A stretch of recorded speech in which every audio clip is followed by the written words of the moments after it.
बहुत समय पहले एक छोटा सा गांव था जिसका नाम सरस्वतीपुर था। ये गांव अपनी प्राकृतिक सुंदरता और लोगों की सरलता के लिए प्रसिद्ध था। इस गांव में हर व्यक्ति अपने कार्यों में ईमानदारी और सच्चाई को सबसे महत्वपूर्ण मानता था। लेकिन समय के साथ वहां एक लालची जमींदार ने अपनी सत्ता जमाए और गांव के लोगों पर अत्याचार करने लगा। उसका नाम था भूपति सिंह। गांव में एक साधारण किसान था जिसका नाम रामू था। रामू और उसका परिवार अपनी मेहनत से खेती करते और ईमानदारी से जीवन यापन करते थे। रामू की पत्नी सीता और दो बच्चे मोहन और गीता हमेशा अपने पिता के साथ खेतों में काम करते। रामू की ईमानदारी और सच्चाई की वजह से गांव के लोग उसे बहुत सम्मान देते थे। एक दिन की बात है जब रामू अपने खेत में काम कर रहा था, तभी भूपति सिंह अपने आदमियों के साथ वहां आया। उसने रामू से कहा, रामू, अब तुम्हारे इस खेत पर मेरा हक है। मुझे तुमसे कोई बहस नहीं करनी। अगर तुमने विरोध किया तो अंजाम बुरा होगा। रामू ने विनम्रता से कहा, भूपति सिंह, ये खेत हमारे पूर्वजों का है और हम इसे मेहनत से चलाते हैं। आप इसे कैसे ले सकते हैं? भूपति सिंह हंसते हुए बोला, तुम्हारी मेहनत और ईमानदारी का कोई मोल नहीं है। तुम्हारे पास इसे साबित करने के लिए कोई कागजात नहीं है। अब ये खेत मेरा है। रामू दुखी मन से घर वापस आ गया और उसने अपने परिवार को सारी बात बताई। सीता ने उसे सांत्वना दी और कहा, सच्चाई की हमेशा जीत होती है। हमें न्याय मिलेगा। रामू ने अपने गांव के मुखिया के पास जाकर अपनी परेशानी बताई।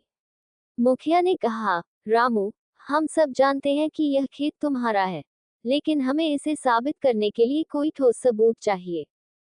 रामू ने हार नहीं मानी और वह अपने खेत के पुराने कागजात ढूंढने लगा। उसे अपनी दादी की पुरानी पेटी में कुछ दस्तावेज मिले। उसने मुखिया को वे दस्तावेज दिखाए। मुखिया ने कहा, ये दस्तावेज बहुत पुराने हैं, लेकिन इन्हें सही तरह से पेश करने पर शायद हमें न्याय मिल सके।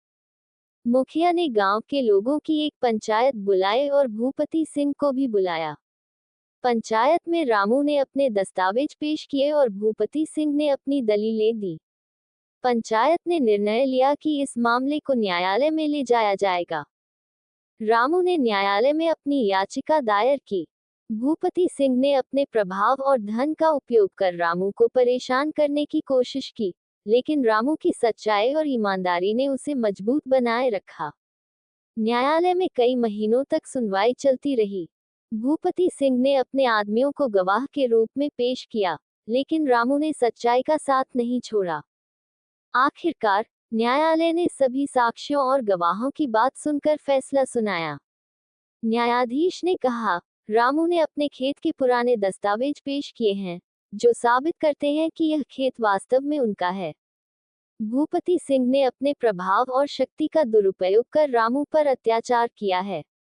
इस निर्णय के तहत रामू का खेत उसे वापस दिया जाता है और भूपति सिंह पर जुर्माना लगाया जाता है। रामू और उसका परिवार बहुत खुश हुआ। गांव के लोगों ने रामू की ईमानदारी और सच्चाई की सराहना की। रामू ने कहा, सच्चाई की हमेशा जीत होती है। हमें कभी हार नहीं माननी चाहिए। भूपति सिंह को अपने किए पर पछतावा हुआ और उसने गांव के लोगों से माफी मांगी। उसने अपनी गलतियों को सुधारने का वचन दिया और गांव के विकास में योगदान देना शुरू किया। इस कहानी से हमें ये सीखने को मिलता है कि सच्चाई और ईमानदारी हमेशा विजयी होती हैं। चाहे परिस्थितियां कितनी भी कठिन क्यों न हो, हमें अपने सिद्धांतों पर अडिग रहना चाहिए। सच्चाई की राह पर चलने वाले को कभी हार का सामना नहीं करना पड़ता। रामू की कहानी हमें ये प्रेरणा देती है कि सच्चाई के साथ चलने से जीवन में हमेशा सुख और शांति बनी रहती है।